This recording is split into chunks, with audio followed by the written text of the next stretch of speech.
Welcome to the Where Do Gays Retire podcast, where we help you in the LGBTQ plus community find a safe and affordable retirement place. Join Mark Goldstein as he interviews others who live in gay-friendly places around the globe. Learn about the climate, cost of living, healthcare, crime and safety, and more. Now, here's your host, Mark Goldstein.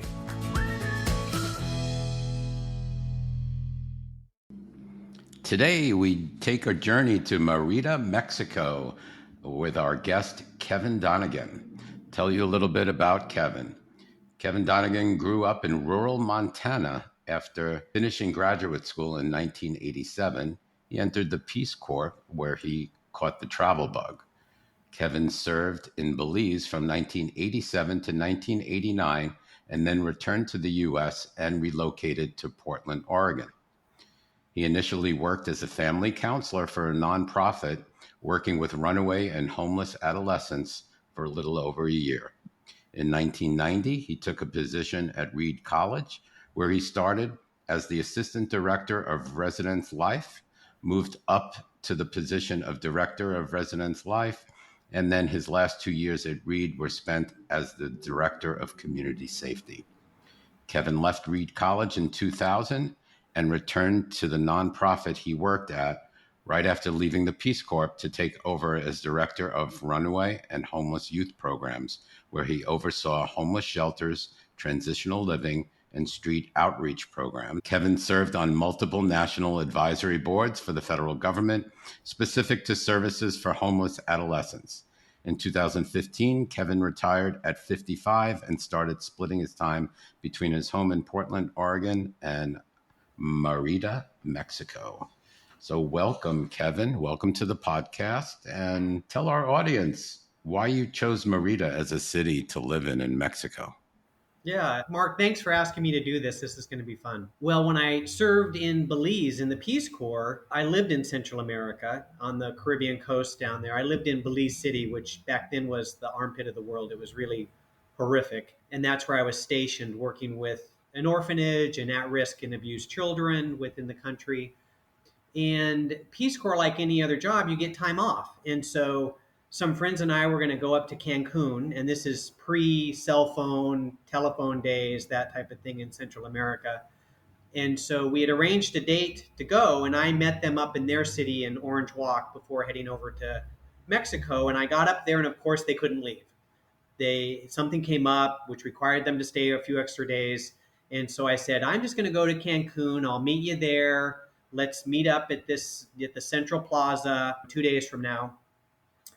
And so I headed up to Chetumal, which is the first city across the border, and hopped on a bus. And I didn't speak a lick of Spanish back then. Hopped on a bus, and I got on the wrong bus. I didn't go to Cancun. I ended up heading west, inland. And when I got off the bus about 7 hours later, off of these dirt roads, I realized I was in Merida, Mexico. And I was a little surprised, didn't know what to do, found a hotel room, was hanging out in the square that evening. There was some cultural performance going on, a dance recital or something like that. And I was sitting there watching it. And after it was done, I was thinking about, well, I need to get a bus ticket back over to Cancun because I've got to head back in that direction. I got up to leave, and I was, again, 25, 26 at the time. This young Mexican man beside me, who was about the same age, asked me in Spanish what my name was, and I was like, oh, I don't speak Spanish, sorry. And in perfect English, he said, well, I speak English, and he worked in the tourist trade in Merida. And I spent the next week with him and his friends. He was a young gay man, I was a young gay man, and had the time of my life. I'm telling you, it was just an exciting time to be in Central America at that time.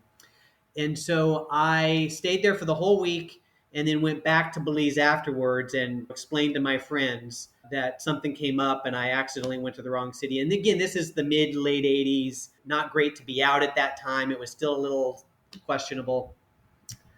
And so when my boss at Reed College retired in 1999, 98, this was 15 or so years before I was going to retire, he had a home built in Puerto Vallarta.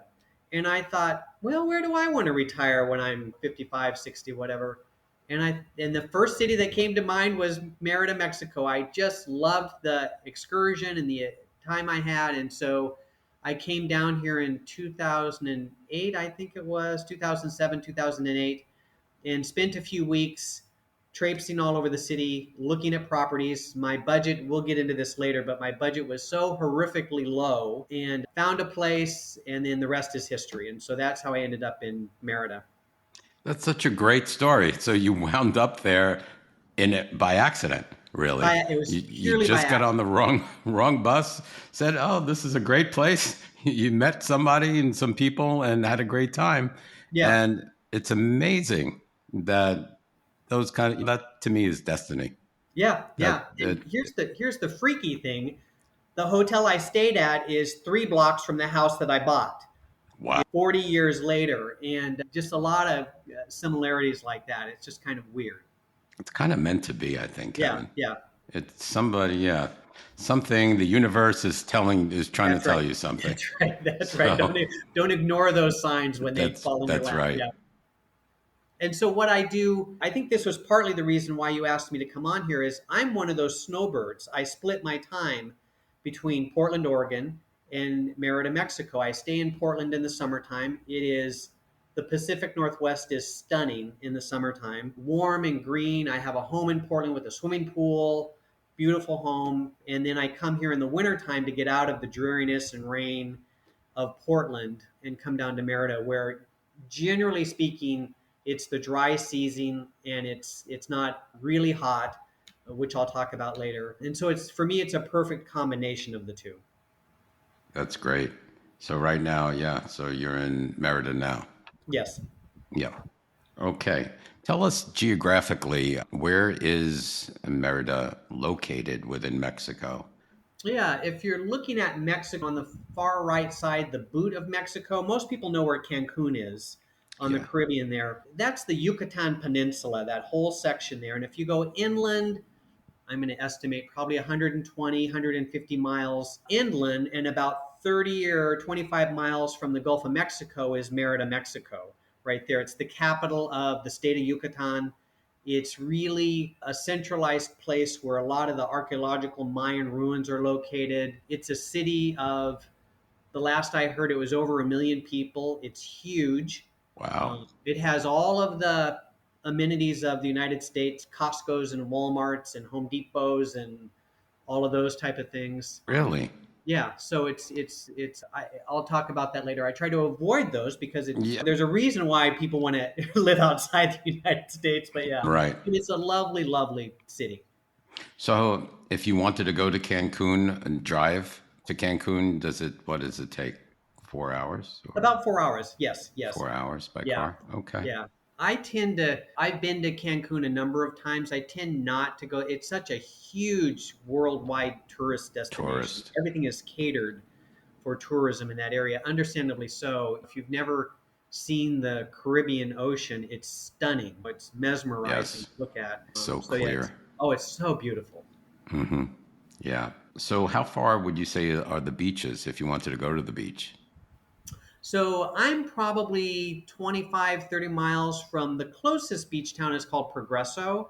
And Okay. where Progreso is on the Gulf of Mexico, I don't see it as a place where I'm going to hang out in the water. It's just the Gulf, and the water's usually cloudy, dirty, that type of thing. You've got to get a little bit further away east in Sisal, or much further over by Tulum or the Caribbean, to really have those beautiful crystal blue ocean Crystal waters. clear. Yeah. Yeah. But if you Okay. like the beach in the summertime, that's where a lot of locals go to, because the temperature is much cooler on the beach than it is inland. And so many people have a summer cottage over on the beach, a lot of expats. When I talk about expats, a ton of Americans as well as a ton of Canadians. If you're going to the coast, it seems like I meet more Canadians than I do Americans that live on the coast. Yeah, they want to get away from the cooler weather. Yes. Yeah. Yes. And we want to get away from the heat. That's right. Okay, so tell us about Merida. Does it have a gay community? Do you have like a gayborhood or gay bars there, or is it just all integrated? I did a little Google search prior to this, and so I've been here 15 or so years. And the longer I've been here, the less I get out into the community. I become more of a homebody, got my set friends. I tend not to meet a lot of other people. So I'm thinking, gay clubs. When was the last time I was at a gay club? And there are a ton. I just did a Google search, and there's probably 15 or 20 within the city. When I was going to them years ago, it's called the Periferico, which is sort of a highway that surrounds the city. So if you're going from the far north to the far south, it would take you a couple hours to drive through the city versus hitting the Periferico and just swinging around. Back then, there were some huge gay nightclubs on the outside of the Periferico where, if you remember that show, Queer as Folks, Hmm? when they would walk into the club and there was the pounding music and there were Yep. 200 people there. Well, multiply that times 3 or 4, where you walk into this massive warehouse and there's ear-piercing music and there's a couple hundred plus gay men there, that type of club. And then they have bars in the city. There's one that opened up. I haven't been to it yet. I've just seen it from the outside and seen things on Facebook. A bar that opened up a few blocks away from me called, you'll love this, Dick's, Dix. There's a bar that I've been to 4 blocks away called Jorge's, which I haven't been there in years. But when I first went there, they would show porn movies in the back room, that type of thing. It was just sort of a low budget, local gay bar type of thing. And so there's lots of gay bars in town. I wouldn't say there's a gay neighborhood. If there is one, it's Centro, it's the historical district, because most people that want to relocate here want to move into the historical district. And that's a lot of gay people as well. It's a very gay friendly city. It's very common to see young men or young women holding hands. They have seats, cement seats in a lot of the parks that face one another. And it's common to have, mostly you see men and women who are making out on these chairs or in the parks, but you'll see occasionally a couple of young men, a couple of women. So it's not frowned upon, I should say, but also you need to be cautious as well, like anywhere. So just common sense. Right.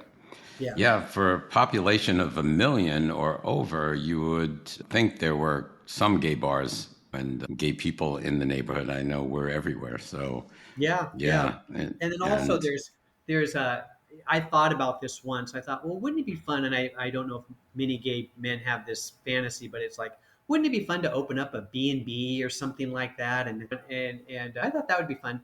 I can think of right off the hand 3 B&Bs that are owned by gay couples. Across the street from me is, you asked about neighborhood. This was not intentional on my part where I bought my house. So I bought my house. Next door to me are 2 lesbians from Miami. They immigrated from Cuba and went to Miami and then ended up in Merida. A few houses away is another lesbian from the Miami scene. Across the street are 2 lesbians from Cuba who ended up in Merida. Around the corner is my hair salon, and it's a young gay man that works there. There's 2 lesbians that live a couple blocks away. So my point is, throughout the city is littered with we're GLBTQ people. everywhere. It's everywhere. We're everywhere. We're everywhere. Yeah, That's great. Makes you feel comfortable. it does. It does. So how easy or difficult was it for you to make friends in Merida? So coming from the US, not really knowing much English when you started, was that a deterrent, or how did you assimilate into the Mexican culture, and did you make friends with locals as opposed to Yeah, expats? yeah. Well, when I first came down here, when I went to look for my house, I stayed at a hostel that ended up being just about 5 blocks from my house, and I got to know the owner while staying there. And I was frustrated with the real estate buying process, so I'll put that on hold because I know we're going to get to some questions later about that. So I got to know him and his family really well. A lot of times I spend Christmas Eve and Christmas with them. I have a number of Mexican friends who I hang out with. Those individuals typically are fluent in English. They tend to be, for lack of a better word, sort of upper class individuals who have a broader educational background. The one thing that's nice about Merida is there's a lot of opportunities for expats to get together. There's an English library in town. that provides, it almost operates as a social hub for the community. And so many That people, when sounds they good. first come, join the library. There's weekly events. They have monthly social event. There's a group called NAFTA, if you remember the North American Free Trade Association. There's a Yep. monthly NAFTA meeting that has nothing to do with NAFTA, but it's just called that because a lot of Canadians and Mexicans and Americans participate in that. And always, I equate to when I came down here, like I entered high school at that time, because I came in with hundreds of other expats moving to the area. And so I got to know those people and acquainted with those people. And as time went on, I sort of hung out with that class of people as far as we entered into Merida at the same time. So I really didn't meet a lot of new people because after a while I stopped going to the library. I was enculturated, knew the city, knew the system, had my friends, just had everything I needed, and just wasn't in the market to look for new friends. Right. So yeah, Great. Great. So, is speaking Spanish a must, would you say? Or could you get by? I mean, with English, and I know what I'd like to do if I'm moving to a country, I'd like to kind of immerse myself and learn as much as I possibly can of their language because I'm in their country. But is speaking Spanish a must?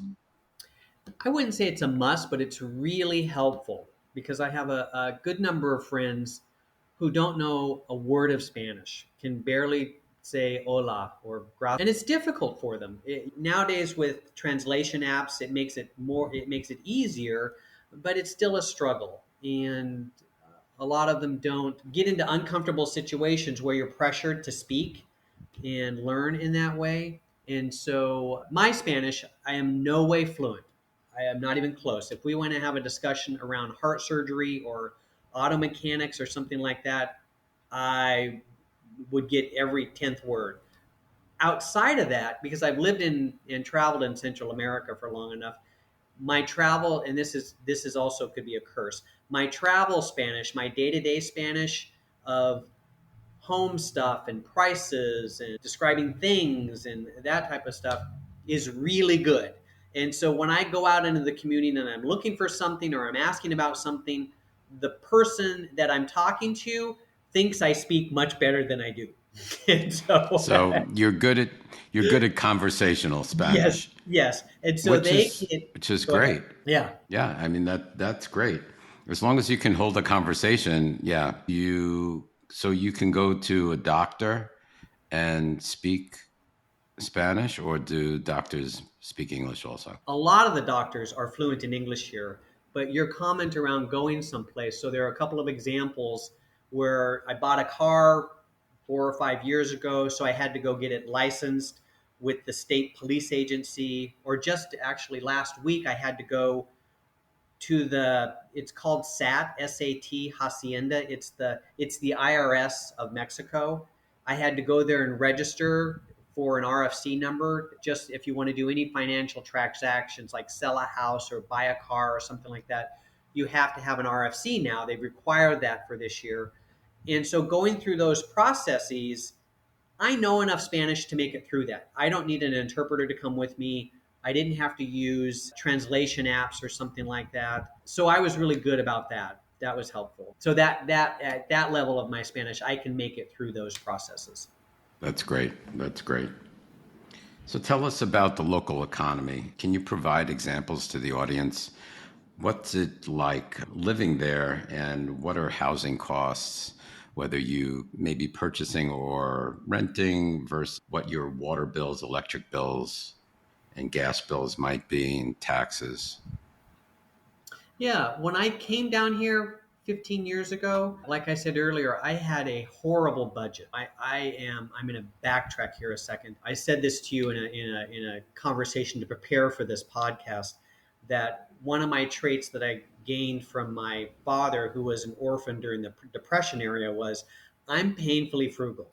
And if I can do it myself, I'm going to do it myself. I'm not going to pay for somebody else to do it, whether that's home maintenance or mowing my lawns or whatever it is.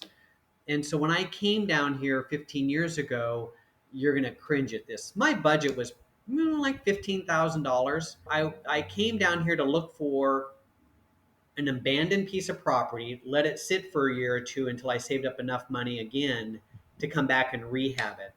And so when I came down and was working with some local realtors, I quickly found out that my budget was so low they had no interest whatsoever. Understand, I don't want them to spend 40 hours to earn $50.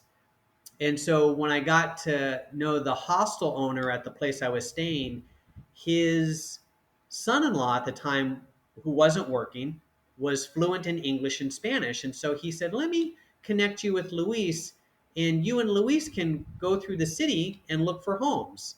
And in Mexico, there's no centralized RMLS listing system. And so a lot of the homes have se vende for sale written on them, or a phone number or something like that. And so I went with Luis for like 3 or 4 days, and we walked and drove through the city in the area that I wanted to look in Centro, and came across this home that I have now. And there were some workers in there working on it, and it said directo, which means for sale by owner.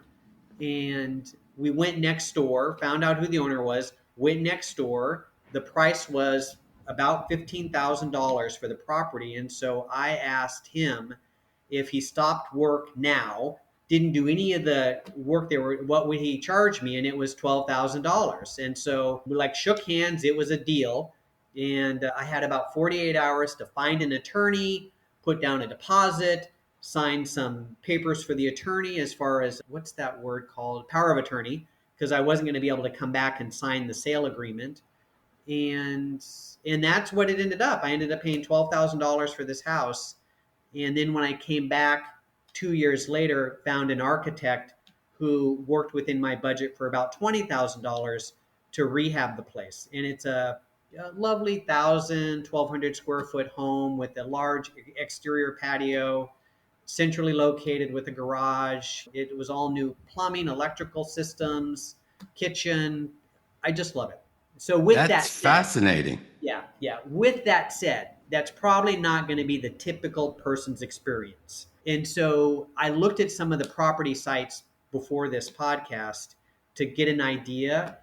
And if you're going to rent a home down here, and again, when I say rent a home, most expats are looking for a swimming pool, air conditioning, 3 bedroom, 3 bath, finished, that type of thing. You're looking in the price range of about $1,500 to $2,500 a month. And depending on where you're coming from in the US, it may be very similar to those rental costs, or astronomical if you're in New York or somewhere like that. For a local property, and I'll describe some of these later, there's some local property websites that not many, and I'm going to use this term affectionately, okay, a gringo. Not many gringos would go to or know about. And if you go to these Mexican sites where they're listing real estate, you can find a home, a lovely 2 bedroom, 1 bath, 3 bedroom, 2 bath home, maybe not in Centro, in a nice neighborhood, for $400, $500, $600 a month. So, but you're not going to have a swimming pool. It's not going to be a totally remodeled home. And so the prices can range dramatically. And that's for rentals. For home buying, it's hard to find anything, even a ruin, for under $100,000 today. And so if you're looking for a small finished house, like my home would probably be in the $150,000 to $200,000 range now. And it's a smaller home, 1,000 square feet.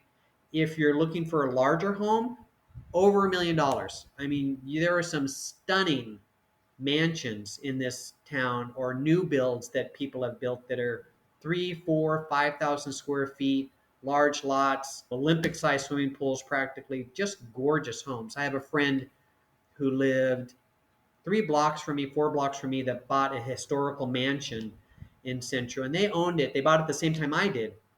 I don't know what they paid for it, didn't ask, but they sold it for over $1 million a year and a half ago, and then had a home built. So I think you did so good. 12,000, isn't that a amazing? thousand square feet or more, Yeah. and you renovated it. You did, and you didn't put in much. What did you put in? The same amount to renovate it, you said? About 30,000 to renovate it. So I'm into this, not 30, about 20,000. So I'm into this house with furniture and stuff like that, 35 plus $1,000. Hey, that's you'll never see that today. No, no. But for a local person to buy a property, and again, if you're not looking in the historical district type of thing, I've seen homes on local Mexican sites for 25,000, 50,000, $75,000 in nice, safe areas, and That's amazing. you're living. There aren't a lot of expats around you, but if that's not where you're looking for, you're wanting to move into a new culture, you can find a reasonably priced house. So yeah. That's And then as far amazing. as utilities, you asked about utilities. Yep. When I had this home built, I designed it as sort of a lock and leave, that when I leave in mid-March or April, when I head back, I have massive metal garage door at the back end of the house that covers the screened in areas. And then in front, there's a massive metal garage door that's rolled down. And they're called rajas. They're metal security bars over an interior patio. So it's like a small prison in here when Fortress. it's a fortress. When this thing is closed up, so no one's getting in here. And my backyard I'm just looking out to my backyard now. The walls that surround my backyard are 13 to 15 feet high. And so I joke with friends. I'm like, look, if they were to ever to break into my house, and if they were ever to get probably the most expensive thing is my LED TV. I said, if they were ever to get that thing over the 15-foot high wall, they deserve it. Good You know, luck to them. good luck. I'll just give you the money, okay, if you're going to put that much effort into it. So it's extremely secure. So anyway, lock and leave. I have minimal expenses, and the electric bill when I'm gone and this is every 2 months, maybe $10-15 a month. I have fans running 24/7 and the refrigerator, but that's all it's charged. In the Yucatan, I don't know if it's this way in other parts of Mexico, the climate is so intense in the summertime, and so the electric company gives a discount for electricity. So when I'm gone, that plays into a factor there as well, because many people are running air conditioning or other cooling devices to keep their homes bearable. Do you have Uh, air conditioning? I don't, and that's why I'm only here during the cool season. So, Gotcha. and that's why I don't rent out this house in the summertime, because I don't have a pool. I have a pool in Portland. I love it. It's a lot of work, and I told myself I'm never going to have a home again with pool. And so down here I don't, and no air conditioning. As I say that last night when I was sleeping under two quilts on my bed because it's freezing here at this point in time. So electricity can be inexpensive for a large home. I've seen friends who have electricity bills into the mid to high hundreds, 400, 500, $600 a month. You're again talking 4,000 square feet, air conditioning in every room, pool pumps, you name Right. it. Water is inexpensive. I pay 70 pesos, which is $3.50 every couple of months. It's Um, nothing. my home is like most Mexican homes where it's called a tinaco, a large water cistern on the roof. And the water system is gravity flow. So there's not a lot of pressure to it. I did have a pump installed on the tinaco. So when I use the washing machine or shower, it kicks on the pressure. So it feels like I have a pressurized system. But in these expensive homes, they have pressurized systems that have water softeners and everything in there. So there's a lot of movable parts in the home. Yeah. Yeah. Awesome. And then I know I can be sometimes overly thorough on these things, but with taxes, I pay, with the discount, I paid $100 a year for my property tax down here. So Wow. it's really That's inexpensive. amazing. In Portland, I pay more in property tax than I do my mortgage. It's ridiculous. Wow. Um, This is why a lot of expats move to Mexico, yeah. The one especially thing that American expats. Yes, the one thing that we do have that a lot of people in Mexico don't have is, because we're located within I think it's 50 kilometers, maybe it's 100 kilometers of a coastline or a national border.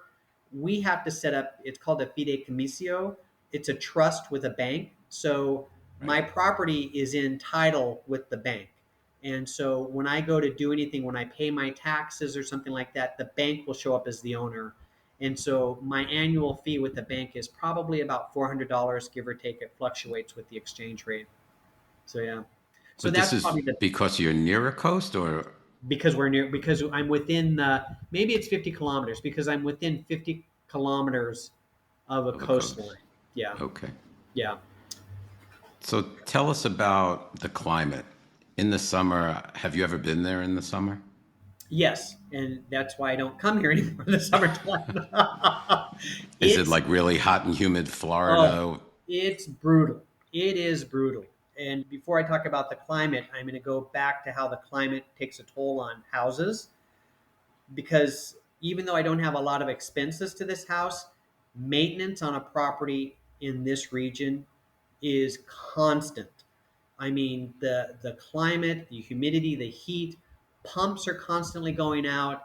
There's interior wall deterioration in the home because there's no vapor barrier, and it wicks up the moisture from the water table. So the plaster is coming off the walls. I've replaced plumbing fixtures like every 2 years because the hardness of the water system here is horrible. The lights, I've got to replace lights because of the humidity, damages the electrical connections. So even though I don't have expenses of utilities and taxes, the expense of maintaining a home is immense. And that's Yeah. because your question around the climate, it's brutal from about mid to late April through September.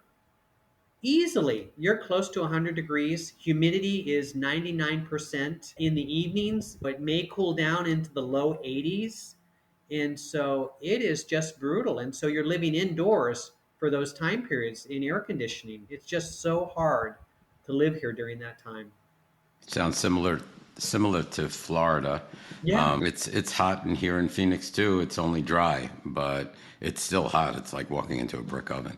Yeah, yeah. So, Here it's but walking into a, what are sauna. those ovens called? Yeah, sauna. Thank you. I was going to say there's those ovens, that steam oven. It's like walking into a steam oven. It's kind of cute when you're walking around downtown. You'll see a lot of the locals, especially women, that have a baby powder that's like coming out of their neckline and under their, because you just Because take. they're sweating. Oh my Yeah, gosh, yeah.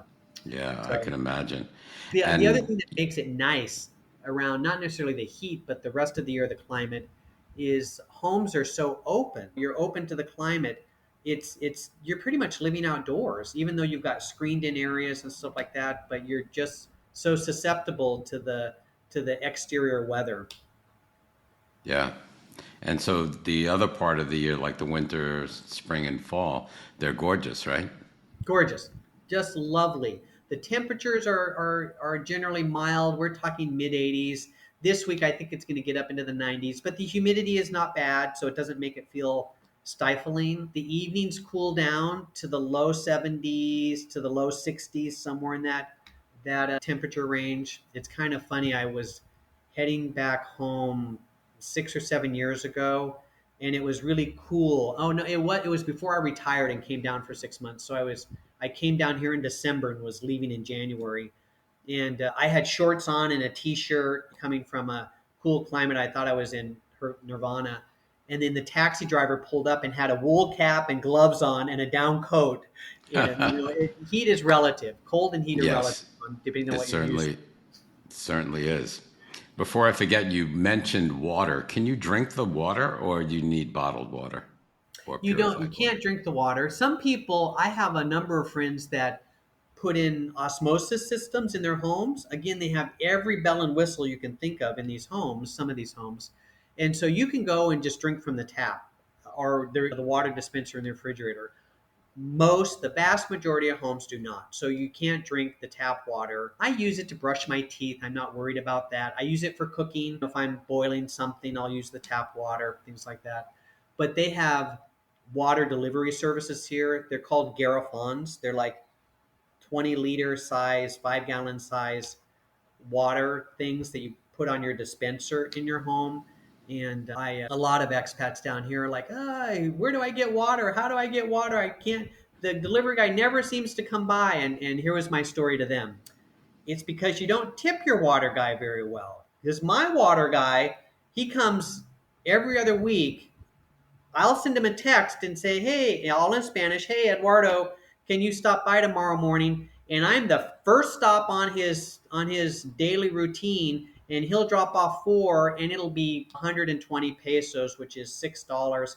And I'll give him 50 or 60 pesos more, just because during the pandemic when I was here, I was his first stop. You know what I mean? And so And so for expats, you You know got how to, to work it. yeah, you spend a little bit more money, and you're gonna be It high on goes, their list.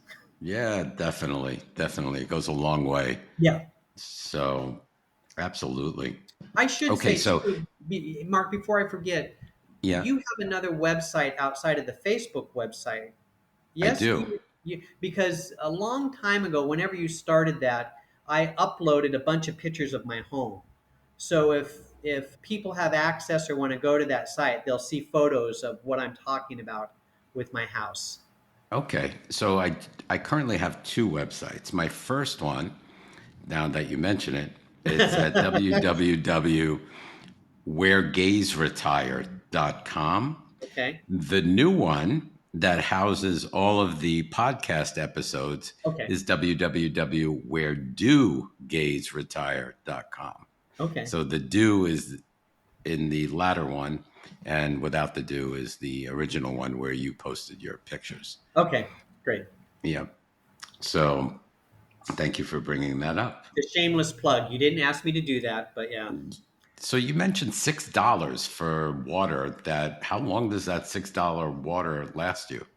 Oh, it's 2 weeks. I'll go through 20 gallons about every 3 or 4 days for drinking That's not water, bad. cooking water, ice, Six that dollars. type of stuff. $6 is great. Yeah, it's So very inexpensive. inexpensive. How about an arts and culture scene? What's that like in Merida? Again, when I was down here initially in the first 3 or 4 years that I had retired and came down here for 6 months, it's huge. Merida has, excuse me, Merida has a large cultural scene down here with art galleries, nightly performances, drama, entertainment, musical performances, a lot of locals as well as people regionally, people from Cuba, other parts of Mexico, Central America. A lot of South American stars come up here. There's a large open area a couple blocks behind me called La Plancha that the city, it used to be an abandoned train station, railway yard, and the city made plans to make it into like a central park for the downtown core of the city. And I want to say 6 years ago, maybe 7 years ago, Shakira performed in the park back there. And so the city does a phenomenal job about providing 100 free events for the local people. And I'm telling you, if you go to an event, it's packed. 98% are locals that are at these performances. We're just coming off a month long series called Merida Fest, where I went to see, like, for lack of a better word, a troupe of young people that are kind of the Cirque du Soleil of young people in Cuba that performed, African dance, group that came up from the Caribbean, musical events, art shows. It's just huge. And then they do something a couple times a year called Noche Blanca, where they have 24 hours that goes throughout the night of different art performances happening throughout the city.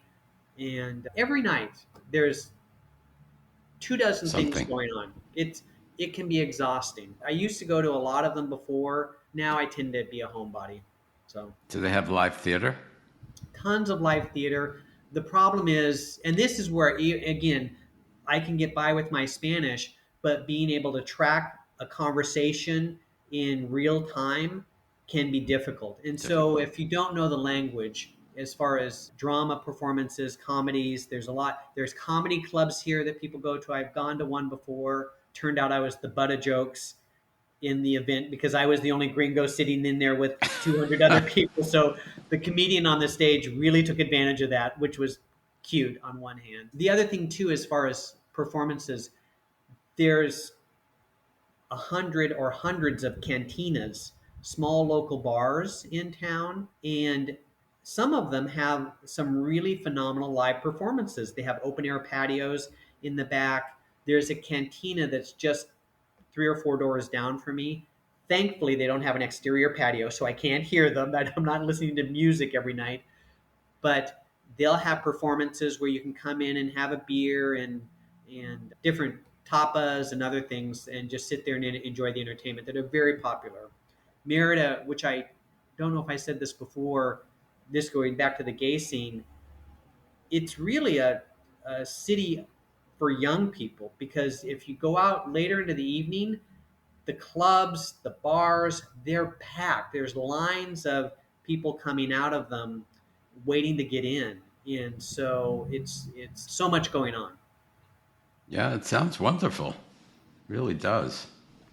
So, are you a foodie? I'm originally from New York, so I love food. I love different types of cuisine. Can you get like international cuisine? Are there also some Michelin five-star restaurants in Merida? I What's the don't food scene like? Yeah, I don't think there's any Michelin five-star restaurants, not that I've looked for them, but there are some very high quality, wonderful restaurants in town that cater to the Yucatecan cuisine that do a phenomenal job and that are very popular. The cuisines in Merida, the history of Merida, there is a large Lebanese community in Merida, and so there are some phenomenal Lebanese restaurants in town. There was history here of Korean immigrants, so there's a couple really good Korean restaurants in town. The thing about Merida is it seems like every time I come back, restaurants have closed and opened up under a new name. It's amazing how frequently things close down and reopen. The cuisine that's probably the most popular is Italian. Go figure. Not There's a lot of Mexican? not well. I take it back. Good point. Mexican is the most popular cuisine. Once you get out of the Mexican cuisine, then Italian is probably the next. There's Italian restaurants all over this city, some that are unbelievably phenomenal Italian restaurants. And then outside of that, probably Lebanese, Middle Eastern, which I know is kind of surprising. The thing that they Yeah. probably don't have a lot of, which are difficult to find, Asian cuisine. So Chinese, there are Chinese restaurants here. They're not great. I just have to tell you, they're not. Yeah, they're just not good. That's not the first time I've heard that. Not Yeah, only from Mexico, but even in Europe, like in Spain, there are no, and they have a shortage of really good Mexican restaurants there and Chinese yeah, restaurants. yeah. I don't know So I what it don't know is. why. I've eaten at a few of them, and I tell myself after every time I do that, I'm never coming back again. I just don't know why why this brings Because me it's back in. not that good. But yeah. Yeah. And the other thing is too, not that I frequent them. Once in a while, I have to think of which one I might do this. That there's every American chain you can think of, fast food chain down here. Carl's Jr., Burger King, Kentucky Fried Chicken, everything. I never eat at them. I had dinner at a PF Chang's a month or so ago. But you can Starbucks. There's a Starbucks. The high end malls have all of the American chains down here. That's what I'd like to get away from.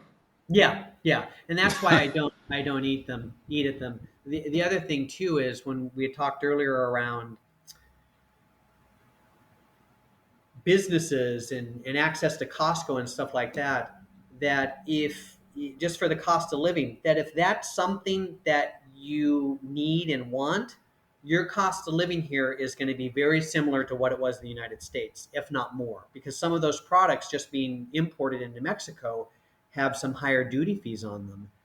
If you want to shop at the local markets, I go down to the main Galvez market and I never see an expat down there. I'm telling you that I never see expats down there. Once in a while, I'll see tourists down there with cameras because they always want the colorful photo of all the produce in the background with the older Mayan woman in her typical Mayan dress, that type of thing. And so I'll see some tourists down there.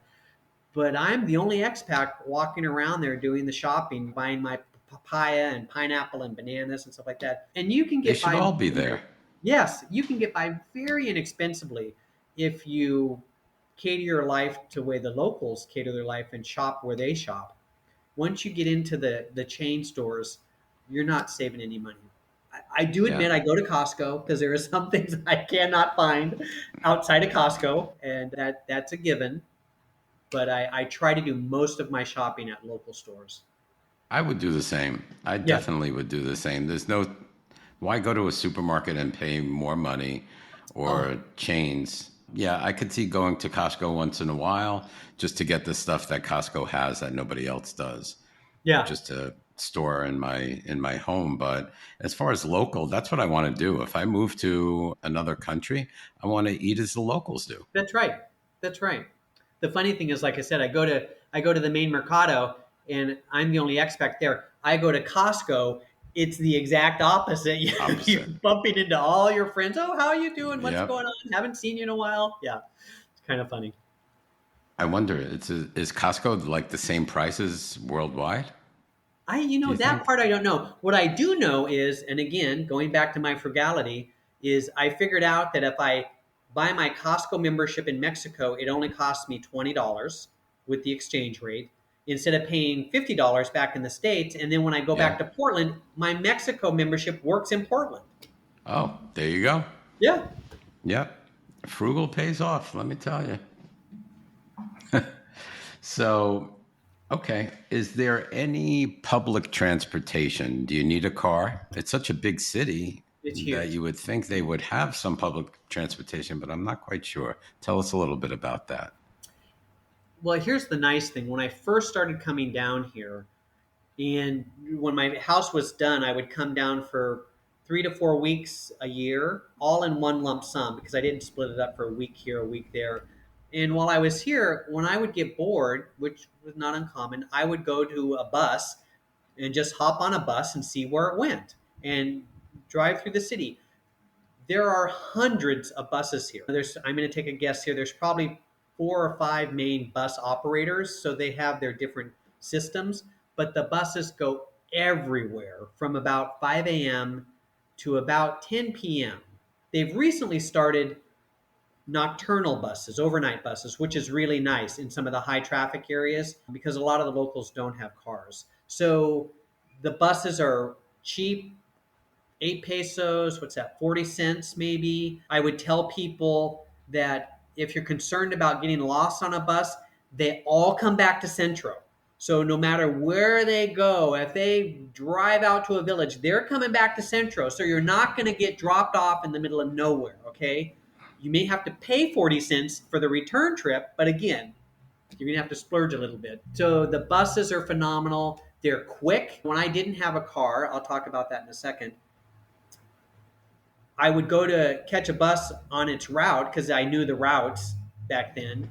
And if I missed it, 5 minutes later, another one's coming by, sometimes 3 minutes later. There are so many buses on the routes. They're quick, they're safe, they can be Air crowded. conditioned? No, a couple of the operators have air conditioned buses. 95% are not air conditioned. So yeah, so that can be brutal in the summertime.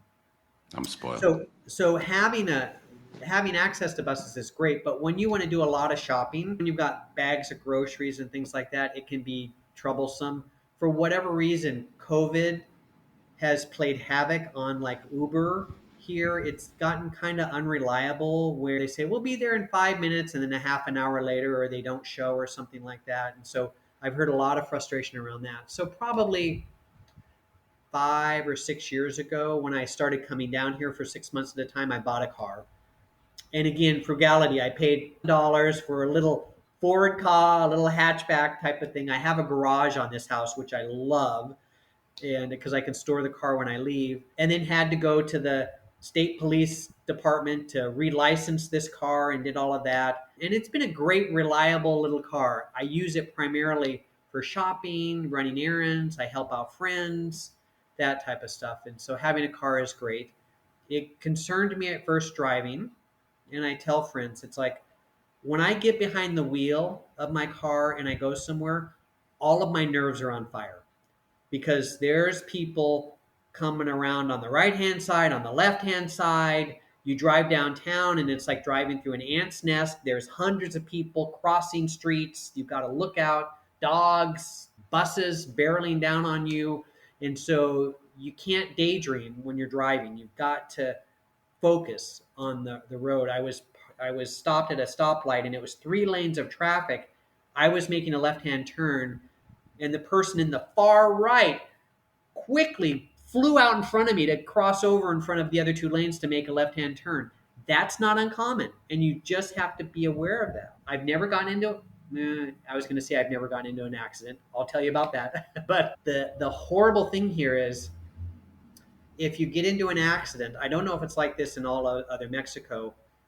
I'm not worried about getting hurt because you're not driving generally that fast. So I'm not worried about getting hurt. What I am worried about is you're going to spend all day there, parked wherever you had the fender bender, waiting for the insurance company, waiting for the police. Cars Uh, will block intersections. You'll have to make routes around them. And so it's not the accident that I would be worried about. It's having to the spend all aftermath. day there. Yes. Oh, so Do they accept U.S. driver's license, or do you have to take a new license, a new test? They accept US driver's license. I know lots of people that get a Mexican license and I really have never figured out why. So Hmm. because I had a moving violation once. I had a moving violation once with I went on the periferico, the interstate that goes around the city, and I for a long story short, I make like an illegal left hand U turn on there, and of course there was a state police car coming in the other direction, so they pulled Of me course. over. And I gave them my U.S. license. They were really nice. They didn't ask for bribes or shake me down or anything like that. Gave me a ticket and along I went. You know what I mean? But yeah, the U.S. license, it works just fine. And are you a resident, a permanent resident, or a temporary resident of Mexico, I or how got does that permanent how does that also work? I got permanent residency 7 years ago, I think. And so I bought my house on a tourist visa. So you can buy a house on a tourist visa, but you can't buy a car on a tourist visa. So I don't know Go why the figure. difference is there. The one thing I should have said this right at the onset here, the one thing consistent about Mexico is its inconsistency. Because no matter where I go, a friend will tell me, oh, go here. It's simple. Do this. And I go there and it's not simple. They Nothing is require a simple. different form, a different expectation, or something like that. But that's part of the fun being here. Yeah. But as far as residency is concerned, I looked this up because I wanted to make sure to give the right information. Because when I came down, the financial requirements were really far less than they are today. They have two processes. If you don't meet the financial requirements to immediately become a permanent resident, then you can apply through it as a temporary resident, and you have to do that, I think, for 3 years. And the financial requirements for a temporary resident, the monthly amount is about $3,200 that you have to show an income for the last 6 months, or investments of about $55,000. You have to show you have a retirement account or savings account or something like that. And so if you meet those requirements, get great. And then for permanent residency, the amount again is, I think it's 5 times more than what was expected for me. The Probably. permanent residency is about $5,500 a month that you have to show an income, or assets of over $220,000 in retirement account savings or something like that. The other thing that I It's a didn't lot talk about, more. Yeah. it's a lot more. It goes up quite a bit each year. The other thing that I didn't mention when we talked about buying a house or property, everything is done in cash.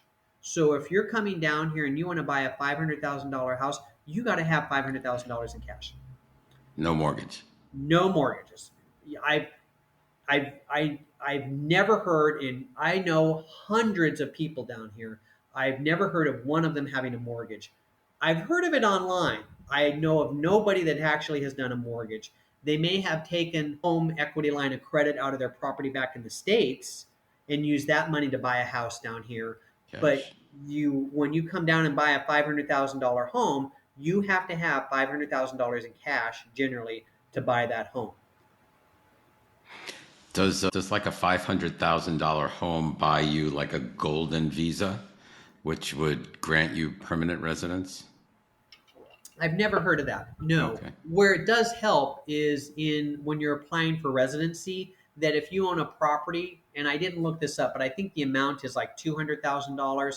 If you own a house that's $200,000 or more assessed at that amount, you then can get out of the monthly income requirements or the savings requirements. So they'll take that in trade Okay. of that part of the investment. So yeah. Okay. Very good. So Is Merida a tourist destination? Do people, because like I know Cancun is definitely tourist, but I don't hear of people going to, oh, I'm going to Merida as for a vacation. How many do you know if what the tourist scene is like? Yeah, it's huge. So Really? if you were to Google top tourist destinations of Mexico and also retirement places, Merida routinely comes up on those lists because of a number of reasons. It's safe, and we'll talk about that in a little bit. It's close to a coastline. Progresso, when cruise ships come into Progresso, I'll be downtown and there'll be a lot of cruisers that get off and come into Merida. They have tour buses, open air buses going through the city. Sometimes I'll walk out of my house and there's a tour bus going by because it's close enough to Cancun, which is a major worldwide tourist destination. There's a lot of tourists coming in there. And so when they want to go to archaeological sites or other things, they may come into Merida or come over here for a few days. So that's huge. It's not uncommon to be downtown and seeing groups of people, and as you walk by them, they're speaking German or they're speaking French or they're speaking Hebrew or something like that. Very common. So it's a Interesting. huge tourist destination. Wow. Another thing that I didn't know. That's Yeah, why I love these podcasts because I find out all these different things. yeah. So, yeah, it sounds wonderful. Where you are, you're far enough away from the touristy things, so you're not bothered by it. Is that right? Well, in hindsight, I it would have been nice to know what I know now 15 years ago. I probably wouldn't have, even though this home I bought it for, like I said, $12,000. I could have found a home elsewhere for probably less even, but I would look for a home outside of Centro because Centro is so chaotic. I walk out my front door and it's like walking into an ant's nest. There's constant people going by. It's noisy. I don't hear the noise in my home, but you walk outside and it's constant traffic and noise and activity. So I would look for a home in a more residential area that just wasn't as hectic here. But also, when you do that, I can walk out my door and within 3 or 4 blocks. So I'm on Calle between Calle 51 and 53, 4 blocks away on Calle 47. This has happened in the last 5 years. Restaurants have gone in there, and for 3 city blocks, people have purchased homes and put in high-end restaurants, and the city is developing it into a restaurant row. So my point is, I can walk out my front door and be on a street where there are 40 high-end restaurant options. So Right. the walkability is phenomenal. The markets are 6 blocks away. La Plancha, the massive park that's coming in, is 2 blocks away. They're building an amphitheater back there. And So so where those are you the are, tourist. it's self-sufficient. You can Yes, walk everywhere. You can yes. walk to the market, you can walk to the butcher, the baker, the Yep, yep, candlestick maker, all of that stuff. The bank, yep. Everything is right here. doctors near you. There are some doctors' offices in downtown, not a lot. So you'll need to go primarily up north to the hospitals, the doctors' suites. There's lots of places where there's office buildings that are filled with medical professionals. Gotcha. How about tell us about the crime? What's the crime like in Again, Merida? if you were to Google what's the safest state in Mexico, I don't know this offhand. I'm going to take a guess. There are 40 states in Mexico. I don't know what the number is, but there's quite a few. The one that always is seen as the safest state in Mexico is the Yucatan. It is unbelievably safe. It's rare. I'll see the local papers. Occasionally there's someone, violent crime in a village or something happened here or something like that. You never, ever hear of gun violence in this area. They don't We're allow not, guns, right? they don't allow guns. I don't know this to be true. So I'm going to give that caveat here. Merida just not is in a transportation route. So like for drug trade and stuff like that, we don't have ships going out on the coast or we're not close to a border. So there's not cartels and stuff like that here. There's jokes going around that the cartels families owns homes in Merida just because of the safety. It's sort of an off limits place. That's a local joke. Right. where they live here because it's so safe. So it's very safe. Very rare you hear person to person crime. It's very uncommon. Where you do hear about crime could be property crime, maybe break-ins in a house, something was stolen. I've had Pickpocket. friends with pickpocket. I've had friends with jewelry. They were in the main market and someone grabbed their necklace off their neck. Things like that. Petty crime. On Facebook, someone will post, "Hey, this person just knocked on my door and gave me this crazy story about needing money," and so that type of stuff. But it's never, very rarely is it person to person crime. Very uncommon. That's great. That's great. It's definitely a relief. It's different than when you go back to Portland. Oh, oh, no, that's another whole hour and a half Yes. podcast here, but yeah. Yes. So yeah, I can walk out if I want. If not that I, because I'm usually asleep. If so, 10 years ago, I would come back from Jorge's with friends. We'd be traipsing back at 2 o'clock in the morning. Perfectly safe. No one's following us. The streets are well lit. Other people are on the streets. Things don't in Merida. This may be common throughout Mexico. Nothing starts before 10 o'clock at night.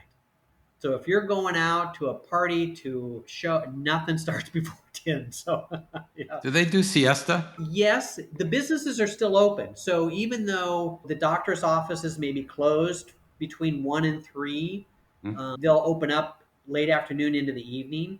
I don't know if they're going home to take siesta, but if you're trying to drive somewhere around that lunchtime, it can be a bit chaotic, just a lot of traffic from about 1 to 3.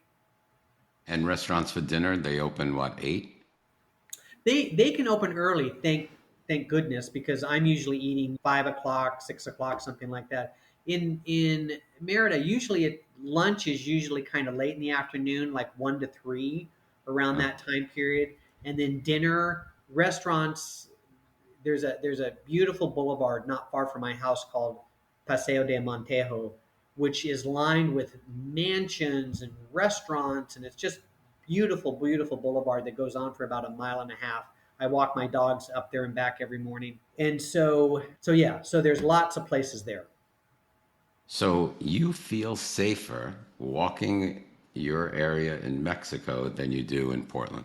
I have to say yes. That's a sad thing to say. I live in a beautiful neighborhood in Portland. Not the highest end neighborhood, probably upper middle class area. Mid-century modern homes. I know all my neighbors. There's a rail yard about a half a mile from me. And I was walking my dogs and I'm like, I'm gonna want to go for a new route. And I ended up walking down towards the rail yard. I thought I'd entered into a Mad Max movie scene.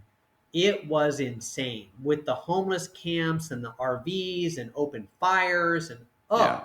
it was horrific. So yeah, Yeah. Yeah, Portland. I was just there recently, this last year. So, yeah, I got my first taste of Portland yeah. and Seattle. So, okay. It's very, very interesting. So, can you tell us a little bit about the healthcare also? If you live there as a resident, do they have private insurance and public insurance? Is insurance free? Is healthcare free for the locals and for residents? Yeah, I have a couple of stories on insurance.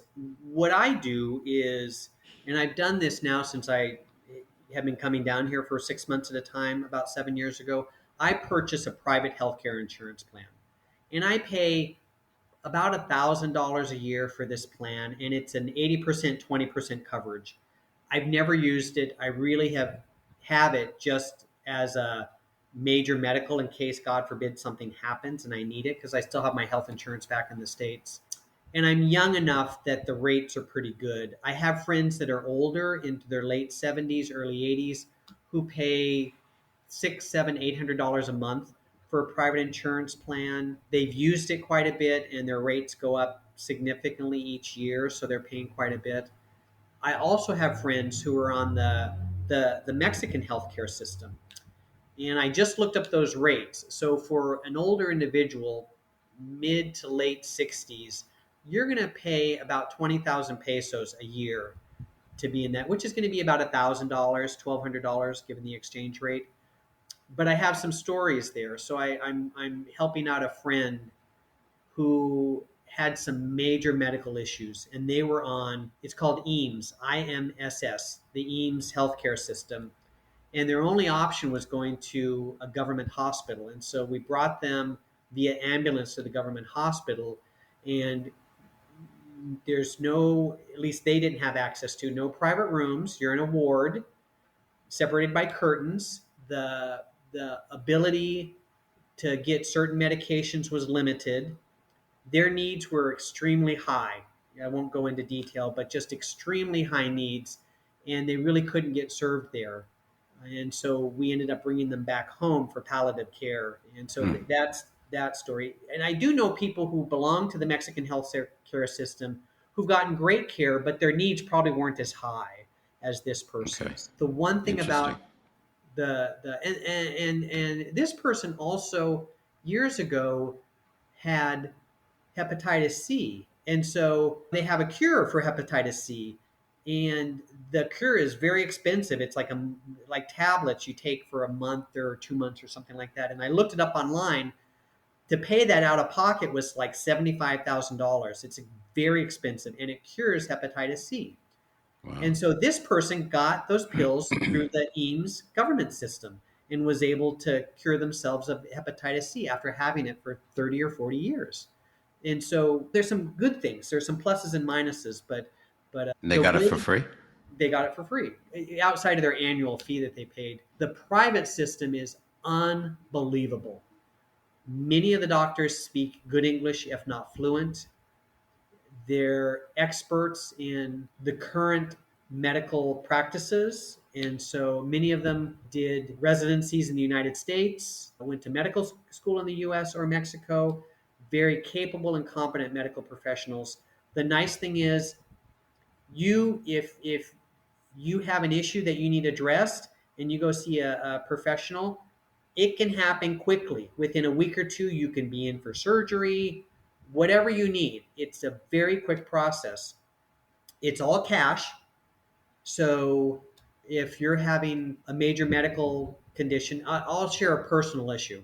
I'm gonna divert to India for a second here. So I spent 4 months backpacking through India about 4 years ago. And I'm 5'2", and at that time I weighed 180, 185 pounds. So I was pudgy. And so I'm backpacking through India, and I'm utterly terrified about eating the food because every person I came in contact with had a story that they'd been in the hospital for 5 months with parasites. And they just, Oh my God. and so I had friends in Mexico and Merida that served in the U.S. State Department in India, and they said, you only eat things that are hot, scalding hot, make sure it's been boiled. And the other thing was only eat things that you can peel, bananas or things that you have control over, oranges, that type of stuff. So anyway, 4 months later, I dropped 60 pounds. Wow. Backpacking and going through Mexico. I tried all my life to lose weight and I couldn't. And so I had to go to India to do it. And I dropped 60 pounds down to like 125. And so for the first year, I kept it off. I only ate fruits and vegetables. I never ate processed foods, didn't eat late at night. I really cleaned up my diet a lot. And I exercise. I go ride a bike 20 miles a day. I even do that down here. So here's my story about medical care. So after losing that much weight, I had all of this skin hanging off me that I could do nothing about. And so I went to see a plastic surgeon and wanted to get a tummy tuck and clean all this up because I'm still young. Back then I was late 50s. And so got recommendations, met with this surgeon, fluent in English, phenomenal guy, went to a private hospital, had this done, cost me $2,000. In the States, it would have been $20,000 to have this done. At least. Whenever I'm coming into Merida, I usually have a layover in Houston.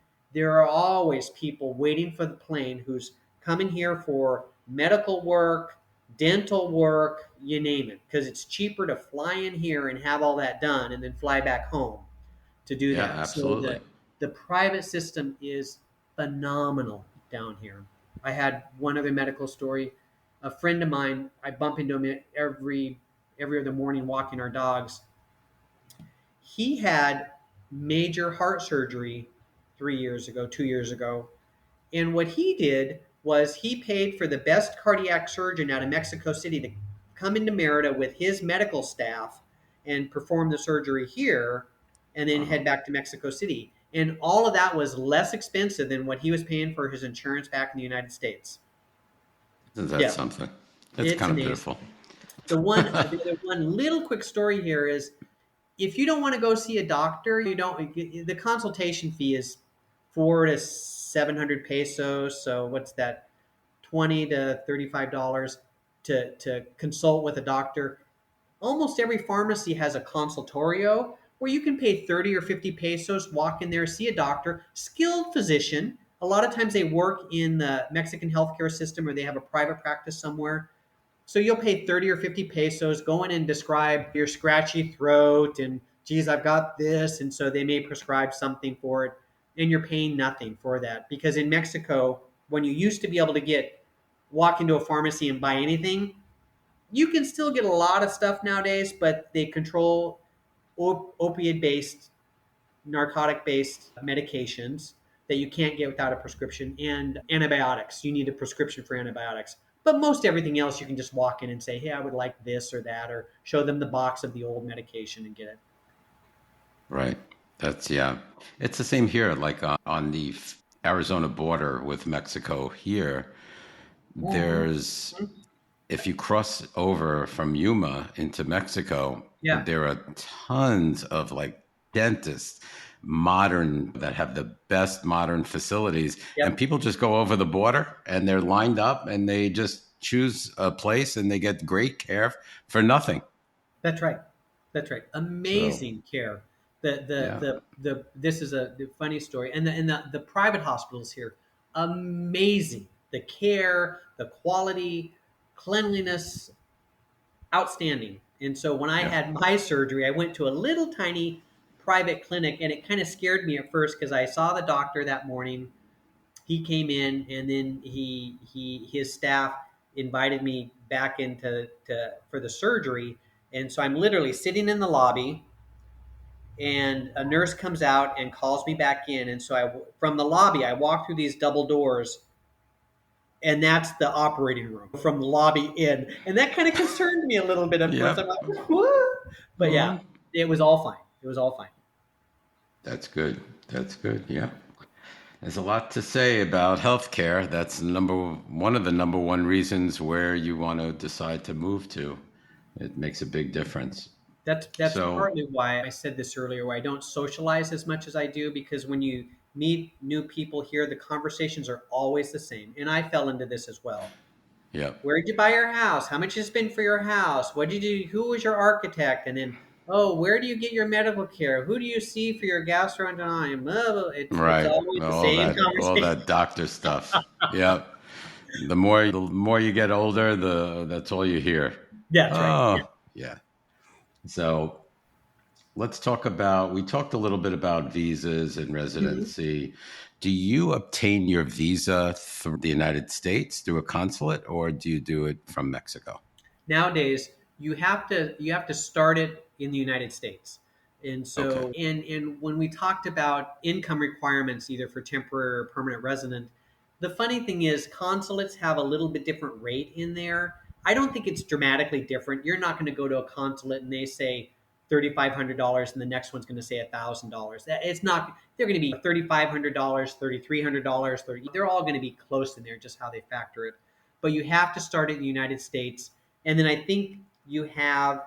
I did this so long ago. I think you have about 6 months before you have to get back into Mexico, then to finalize the process. So you can't apply for it 2 years in advance and then take 2 years. So apply for it. You've got to come into Mexico within the next 6 months, and then you have 30 days once you arrive into Mexico to complete the visa process. So if you're just visiting on a tourist visa Mhm. or you're just visiting from, let's say, Portland, how many days is it? 90 days, 180 days? How many days do you have to stay in Mexico before you have to return? or leave the They're country. cracking down on that a lot. Because in the olden days, you used to just automatically get 180 days. What's that? 6 months. You would come in on a tourist visa, and it would be automatic. You get 180 days. Now, when you come in through immigration, they're going to ask you some questions. What's your purpose for coming here? How long do you intend to stay? Where are you going to stay? And they may the immigration officer may put a different time period on there, 30 days, 60 days, 90 days. So it's not Oh, wow. always automatically 180. So in the olden days where you could simply just fly back to the States and come back in and get a renewed visa, not that way anymore. And I think that's why people are looking at becoming temporary or permanent residents, because they don't have the assurity of being able to make it back into the country within that Right. time frame, or having to leave. Because I have friends who are on tourist visas, and it's a pain in the behind every so often to have to leave Leaving, the come country. back, and Yeah.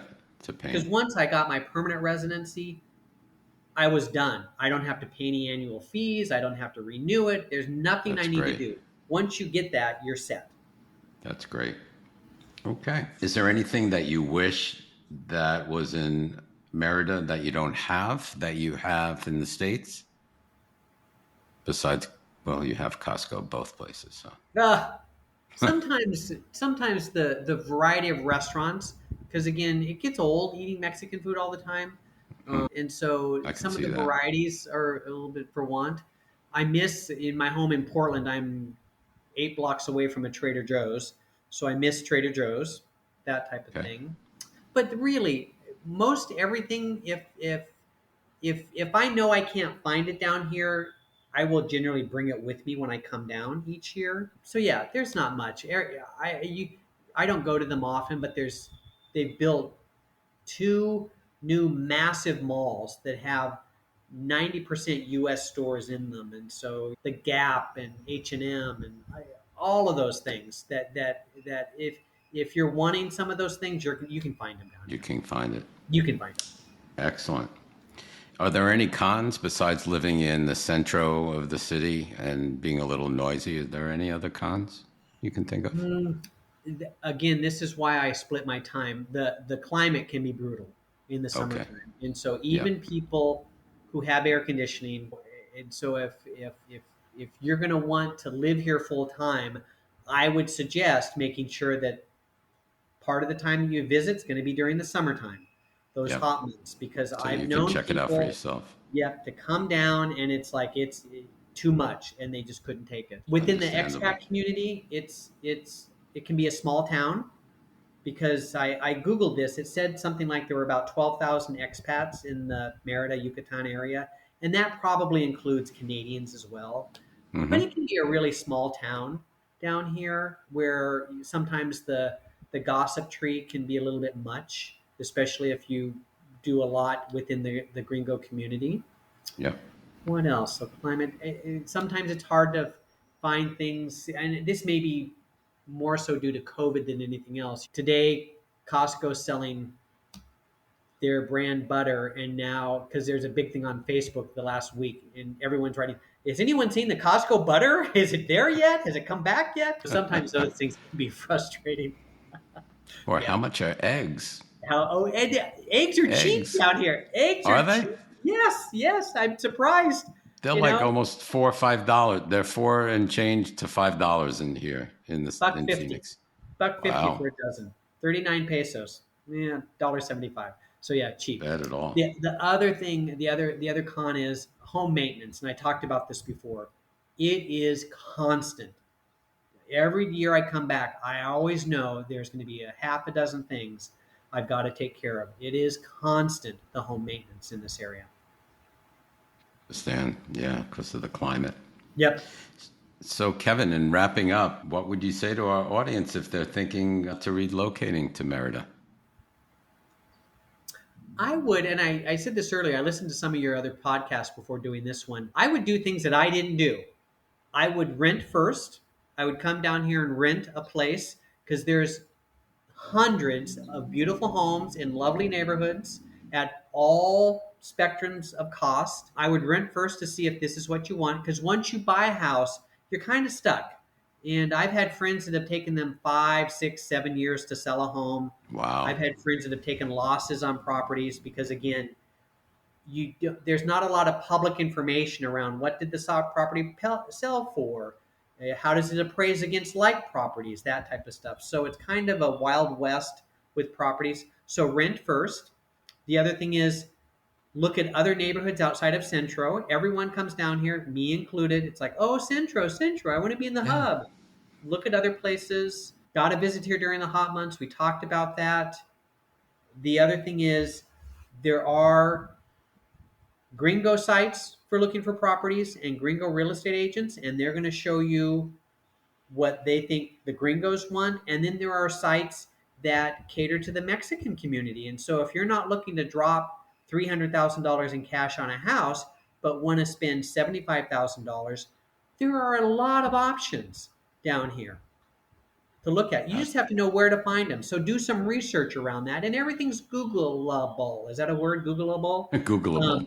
Yep. So all of this you find on Google and just research that type of thing. So those would be my suggestions for people. Just make Do sure your homework.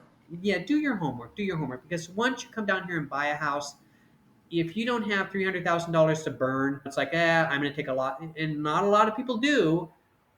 You're investing a lot of money. So, and Yeah. that's partly why I spent so little money on this property, because 15 years ago, I'm like, well, if this is funny, I say this, well, if the Mexican government collapses, I haven't invested that much. Now it's like, oh, the United States, if the United States government collapses. Yeah. That's so like funny. 15 years ago, why I didn't even think about that. So yeah. You wouldn't, no? You would have. Who would have? So yeah. So I love it. Wow. I love living in Mexico. It keeps me young. The thinking in Spanish, different systems, different. It's a phenomenal experience. Advice. Well, Kevin, thank you so much for being a part of this podcast. We do appreciate it. It was very informative. I love to learn about different places. You certainly were able to let us know what life is in Merida. It was all about. So thank you. Thank you. This was fun. Thank you. We'll talk soon, okay? All right. Thank you, Kevin. Bye. Bye-bye. Thank you for listening to the Where Do Gays Retire podcast. If you enjoyed today's episode, please subscribe to our podcast and consider making a donation by clicking the coffee cup on any page at www.wheredogaysretire.com. Each cup of coffee that you buy costs $5 and goes towards helping us continue the podcast. Thank you for your continued support.